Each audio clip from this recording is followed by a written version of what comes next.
This is a patient that hadn't seen a dentist in a number of years. You can see the periodontal condition, the red gums, the tartar that is around the lower front teeth. This is a common spot that occurs. When we place air directly on the teeth up above, you don't see very much, but as we put it on the gum tissue, you see the gum tissue move, and sometimes gum tissue like that will bleed. This patient had elected not to go to the dentist, but to just try and brush her teeth and occasionally floss. The problem with that is that the tartar that you can see here also gets up underneath the gum tissue and causes this inflammation. Here's behind those front teeth, and you can see the red gum tissue and the tartar significantly more. Regular toothbrushing won't get rid of the tartar like that. A person needs to have them professionally cleaned, particularly to remove the tartar and plaque from up underneath the gum tissue.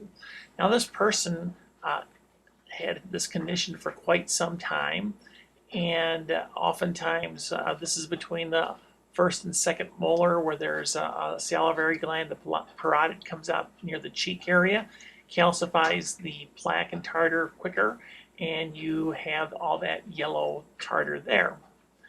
Oftentimes, though, what happens is that if a person is willing to clean their teeth on a regular basis after they get everything cleaned up, there's quite a lot of hope that things will restore to normal.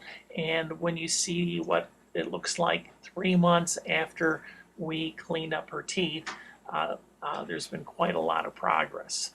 Now, oftentimes a person like this is the top teeth as well. You can see the red area, but because she spent a little more time brushing there isn't the same sort of tartar placed there. You can see the comparison between her upper and lower teeth in just a second. The air does show, though, that the gum tissue is moving. With inflammation like that, a person can end up having bone removed from the area. Here's her lower teeth just a little bit. You can see how red the gum tissue is, quite a lot more. And the ability to clean this all in one appointment really isn't, we're not able to do. Sometimes we have to go ahead and clean them more than once. Now, here she is 3 months later. You'll notice the gum tissue isn't as red, but it is still red. The gum tissue still moves a little bit, but the patient's really made quite a lot of progress in just a 3-month period of time. There is tartar still, and the patient is back for her 3-month cleaning after we had done 2 cleanings before to get everything more or less cleaned up. And her salivary glands causes her to have more tartar than other individuals. At the end of this video, we're going to be showing her techniques to try and lower the amount that happens.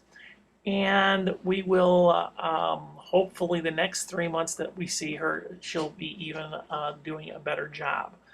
There's a close-up. She has to be particularly careful when she flosses that she doesn't cut the gum tissue. You can see another video on what that looks like if someone cuts their gum. The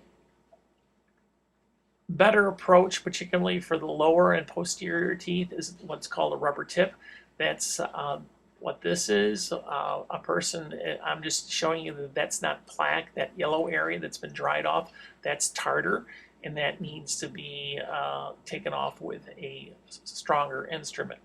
As I press on the gum tissue with the rubber pick, that causes the gum tissue to blanch, and it puts the blood that's in between the teeth back into your body. You can see right there when I took the little rubber pick and put it around the edges of the teeth. That's another way to check for plaque as well. Here I do it again. You can see it go up underneath, and that will help the patient determine if she's missing plaque.